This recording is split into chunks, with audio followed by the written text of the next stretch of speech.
Assalamualaikum warahmatullahi wabarakatuh. Salam literasi.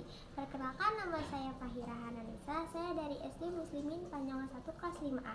Pada tantangan literasi bulan Februari ini, saya membaca buku yang berjudul Sayembara Kendi Emas. Penulisnya Berta. Jumlah halamannya ada 60, penerbitnya Cakrawala Langit Biru. Kemudian saya mereview buku ini dengan teknik AIH. Ini dia hasil karyanya. Alasan, karena saya pernah membaca buku ini pada kelas 4, jadi saat saya menemukan buku ini, saya ingin mempelajarinya lebih dalam. Isi, zaman dahulu kala, hiduplah seorang petani miskin. Suatu malam, ia bermimpi bahwa ia akan mendapatkan sesuatu.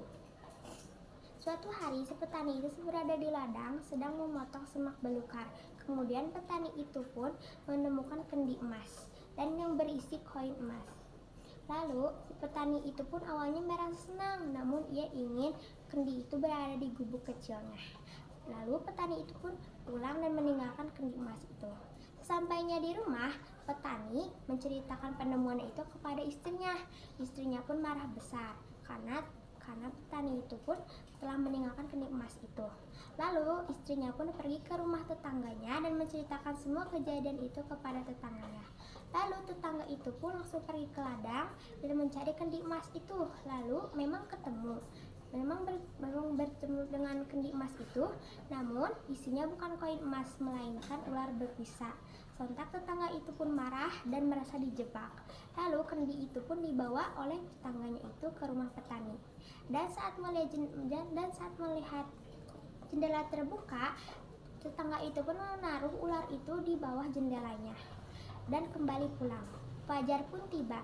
Petani itu pun ingin mengambil segelas air putih untuk minum, dan sontak petani itu pun kaget melihat bahwa koin emas sudah berhamburan di bawah jendelanya, dan petani itu pun mengucap rasa syukur dan merasa senang. Hikmah: dalam mengambil suatu kesempatan, kita harus menelaah dengan cermat. Jangan sampai apa yang kita ambil merupakan hak milik orang lain. Sekian yang dapat saya sampaikan kepada seluruh masyarakat Indonesia dan teman-teman semuanya. Ayo kita budayakan membaca buku, karena buku adalah gudangnya ilmu. Salam literasi. Wassalamualaikum warahmatullahi wabarakatuh.